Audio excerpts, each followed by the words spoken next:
10th. Yeah. Okay, and that's within Europe. Europe, yeah. Okay. I mean, I can relate to some extent. I mean, I've been here for 21 years in London.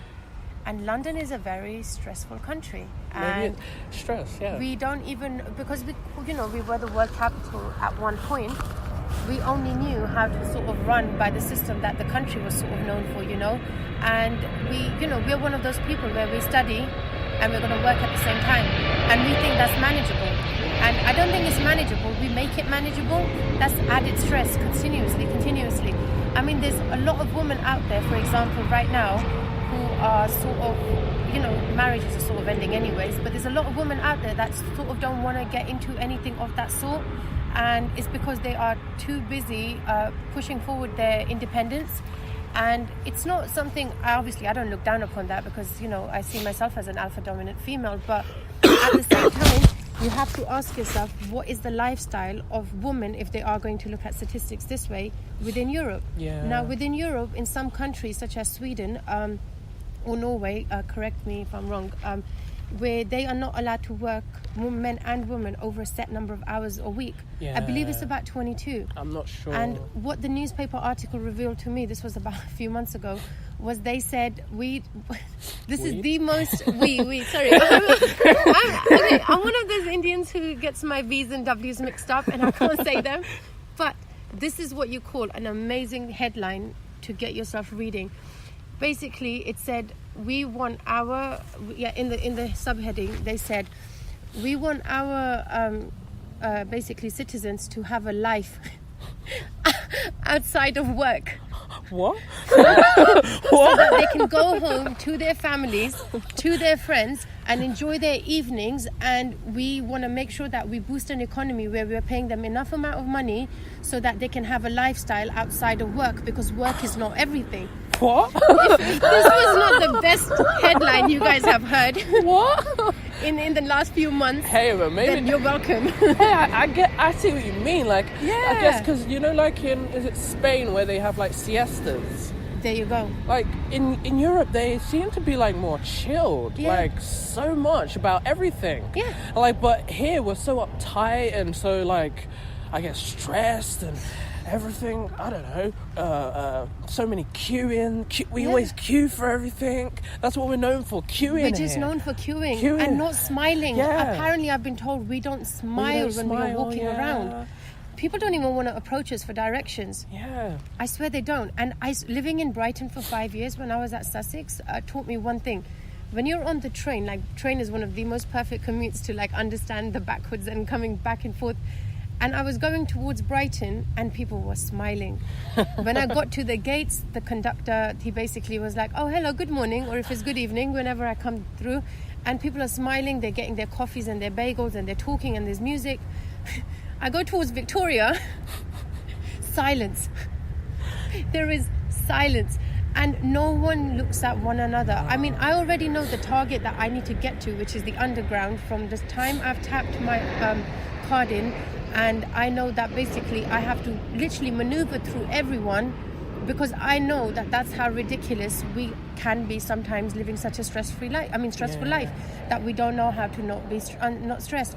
The amount of people that are getting counselling at the moment, people for therapy, are basically, a lot of people are under psychological treatment, and one of the biggest things that they have is handling something like stress and depression.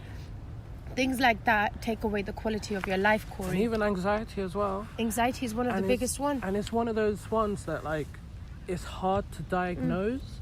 And that's the thing, anyone can say they're anxiety. I'm anxious. Yeah, a lot of people just say, I'm anxious, yeah. But there's a difference between just being anxious and having anxiety.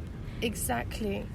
And I don't think they've made a difference. They haven't differed it already. Only because they don't know.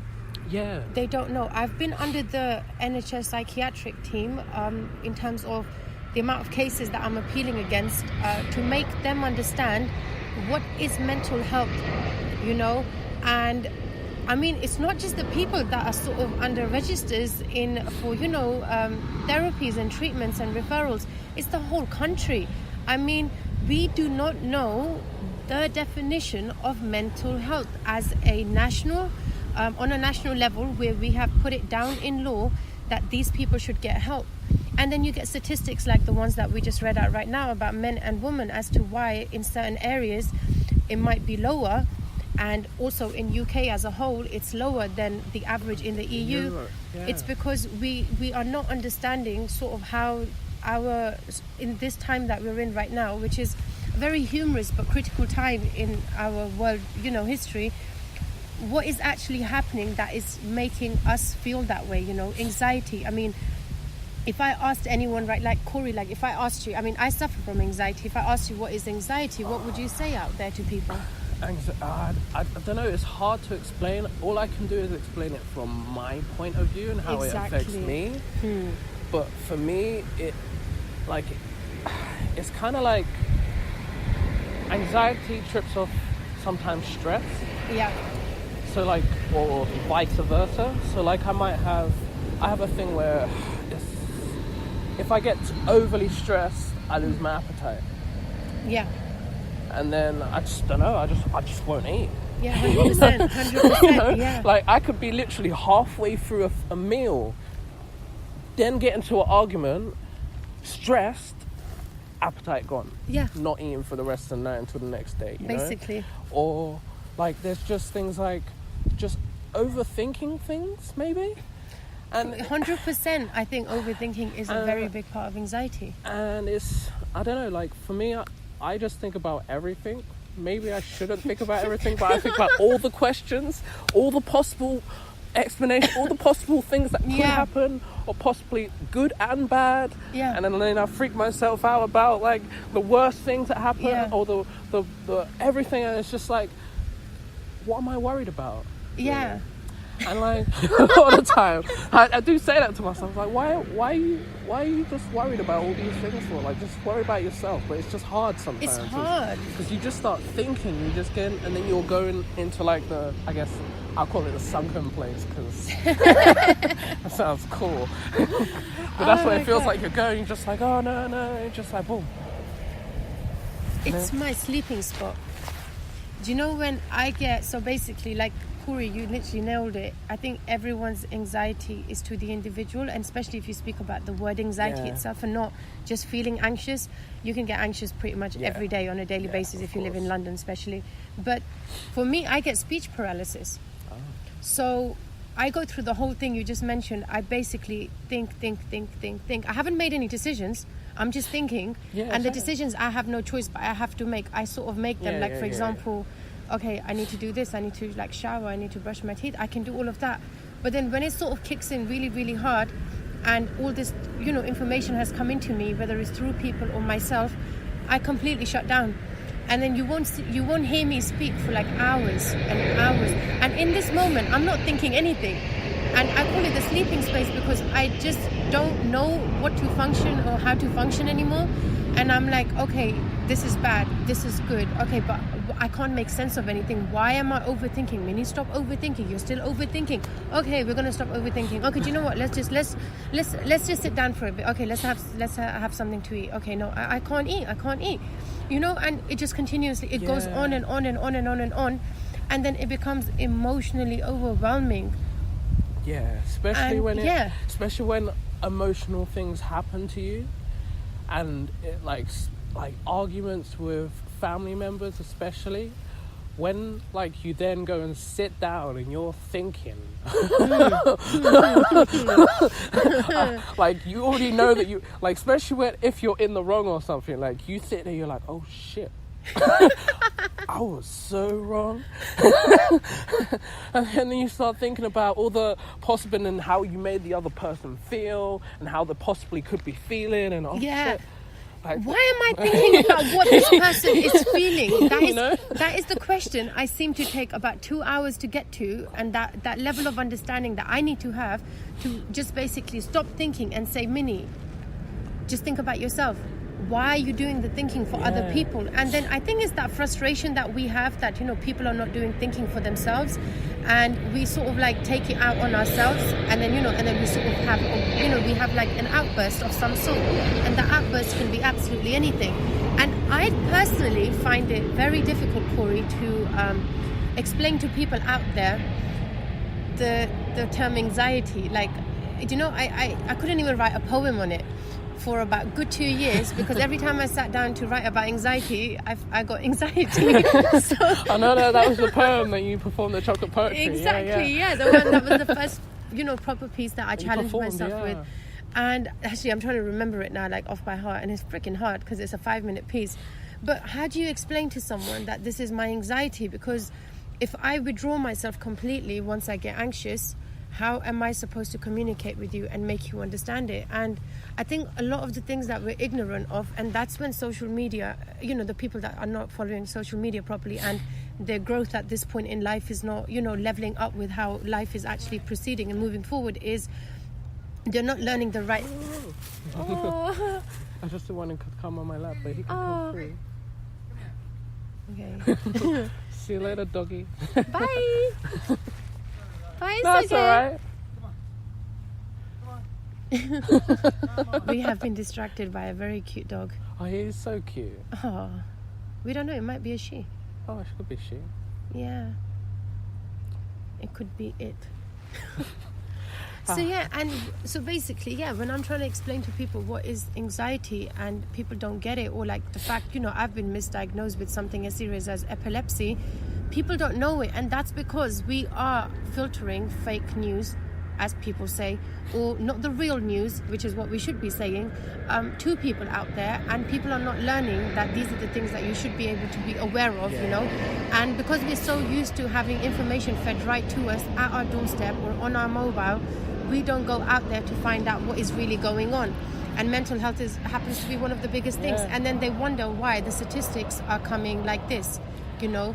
You've not given us a lifestyle. You never gave us a way to engage with ourselves. Quality of life. The quality of life, you know. Like, it's just work, and it's just work. How basically it feels like in the UK, it's like, how can they squeeze as much work out of us as humanly possible? Yeah. And like, if there's ways where there should be rest days, how can we squeeze out your rest days and find those loopholes? Yeah. How we can make it kind of not so legal, but it's legal. Yeah, it's illegal. Corey, do you know, I have a friend, she studies art. I mean, she's teaching art, right, at the moment in one of the West London schools. And she is an absolutely brilliant person. She's got her life on track, and she did everything like the way she was supposed to do. And, you know, she's getting paid good. But at the same time, these budget cuts that we're getting in schools at the moment for certain departments, she literally said to me, she said, Minnie, I am buying equipment out of my own money. She did that once or twice, I think. And she goes, just so that students have the right tools.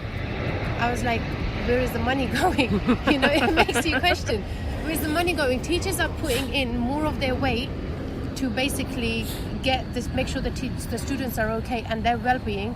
And that's way beyond their wage.